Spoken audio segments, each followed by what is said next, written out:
Chris Vince, the Labour candidate for the next general election in Harlow and the villages. Way behind you, Sir Frederick Gibbard College. Are you calling for some form of inquiry into what has happened?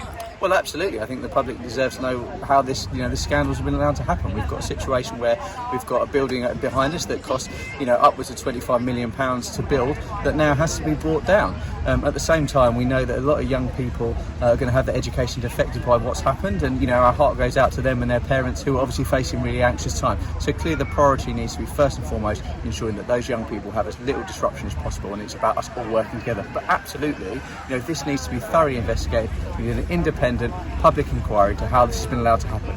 And of course, Michael, this isn't the first time this has happened.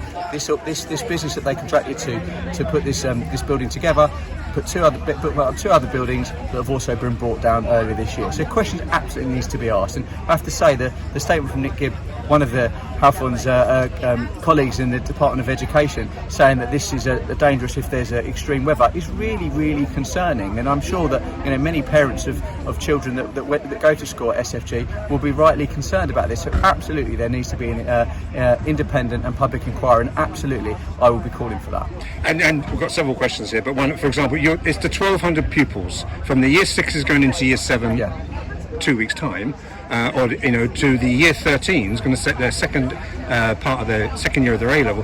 Those are at the heart of all this, isn't it? Absolutely, and I've obviously since I put my piece on your site earlier this week, I've had contact with a number of parents who've contacted me directly to express just that. And something I've said previously, which has kind of been sort of echoed by what parents have said to me, is it's particularly worrying for those young people who are going into year 11, so they're doing their exams this year. Those people, like you say, in year 13 who are looking at doing their final exams and looking at potentially going to university next year. How's that going to affect them? But one of my biggest concerns is for those young people in year 6 going into year 7, because we can all think back to that time. We all experienced it. It's one of the potentially most nerve-wracking times for young people going from primary school to secondary school. I was involved when I was a teacher in that transition period myself, so I know that it is a really anxious time for young people, and that's all been thrown up in the air because of a failure by the government to actually get the right people to build their school. So our hearts have to go out for those young people and their parents.